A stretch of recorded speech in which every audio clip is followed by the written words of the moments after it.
Hi everyone, welcome back to your classroom. I'm Thatcher Taylor, certified financial planner, and I specialize in retirement income. And I was asked again, what does it require to be able to spend $10,000 a month in income in retirement?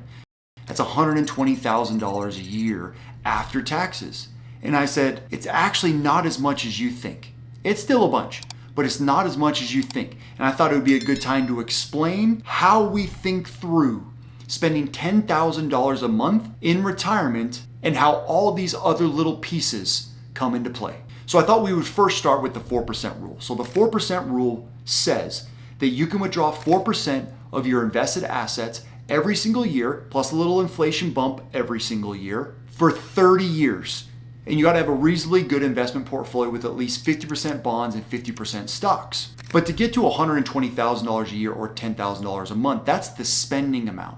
So you gotta add on a little bit extra to pay the taxes that may be due. So let's say 20% effective rate or an extra $30,000. So $150,000 a year divided by 4% or 0.04 equals $3.75 million. So a regular person or a regular advisor that doesn't want to dive deeper into really high quality retirement planning will say, hey, you need $3.75 million to get $10,000 a month of income in retirement plus some inflation adjustments. But I don't think this is completely accurate. So let me show you. So here's Jimmy YouTube. Jimmy YouTube isn't exactly a real person, but he's pretty dang close to someone that I just started working with. You can see Jimmy YouTube has $1.875 million in a taxable brokerage account and $1.875 million in a 401k or a tax deferred account. You can also see that Jimmy's 65, so we're assuming a time horizon of 30 years. We're taking him all the way to age 95, and we're assuming a $10,000 monthly spending. This is the fun money to do whatever you want. Pay your mortgage, eat food, go on vacations, hang out with family, buy some things. You want $10,000 a month. So in that very basic scenario, the probability of success to be able to achieve that income for as long as we need it is 75%. That's a really, really high probability of success. That makes Jimmy and me very happy and comfortable that we're gonna be able to survive in retirement. You can even see here, these are the withdrawal rates. 4.47, 4.35, 4.19, it actually decreases. And the reason for this drop is because the portfolio performs so well. Here's a little secret. I made this portfolio more growth based as opposed to 50-50. This is probably closer to 70-30. But you can see the portfolio outgrows the actual distributions that we need. So the distributional withdrawal rate actually goes down. So that calculation we did before where I said $150,000 divided by 0.04 is $3.75 million. If you go $150,000 divided by $3.75 million, that will get you to the withdrawal rate. So all this system is doing is taking $150,000 here, inflation adjusting it, taking a back end perspective growth on the portfolio and creating that withdrawal rate. And you can see here at 75, it actually bumps back up, and that's because of required minimum distributions. But either way, this is a very high probability of success. You can also see here the effective tax rate. I said about 20%, but in this particular case, on these distributions, how we're gonna set them up, they're actually gonna be a lot lower. There is a bump in the effective tax rate age 75. That is again because of RMDs or the distributions from the 401k or tax deferred account. If we go back here to cash flow, you can see that I have his expenses at $120,000. I have his tax payment already built in. The total outflows are actually gonna be close to $179,000, which again is fine. It makes sense. This all fits in perfectly to how we're setting this up because the total tax payment is federal and state. So the federal tax rate is better, $43,000, but the state makes a little bit more. But either way, these are very, very good results. But you're gonna notice here that there aren't any other income inflows. So you're probably saying, well, Thatcher, what about Social Security?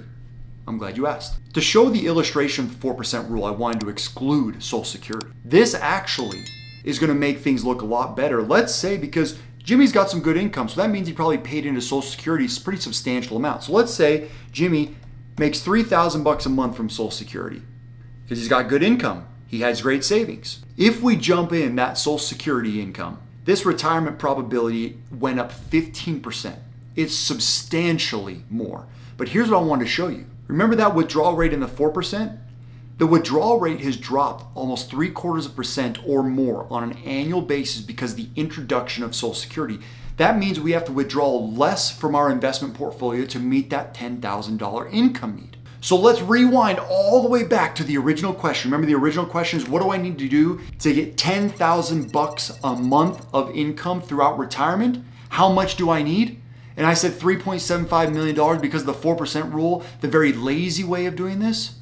Well, it's actually far, far less. What if we adjusted this portfolio down by $1 million? What if we took this down on each side of these accounts? What if we took this down by $1 million? Do we still have a really high probability of success, including the Social Security income? 64% is pretty dang high. We can make a lot of really good things happen in retirement with having 64% probability of success. It's a little low. I like to be above 70 or 80 to grant us a little wiggle room, but we can have a pretty high quality retirement. And this is just using the 4% rule where we just inflation adjust it. Just to give you a little Easter egg, what if we utilized a more dynamic spending strategy in retirement? That increases your probability of success substantially, but this is a more complex way. Instead of using the 4% rule, based on the performance of your portfolio, you get bigger adjustments in your income on an annual basis. You're actually going to spend more than 10,000 bucks a month.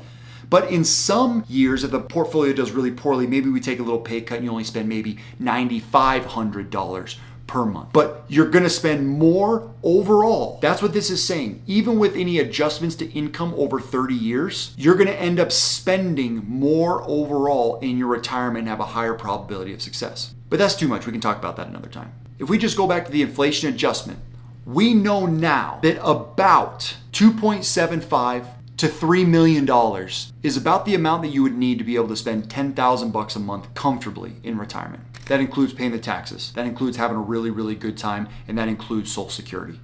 Here's the best thing about this plan. As you can see here in this column right here, this is the median or the average out of all the scenarios that were run. Portfolio value at age 95 was $1.8 million.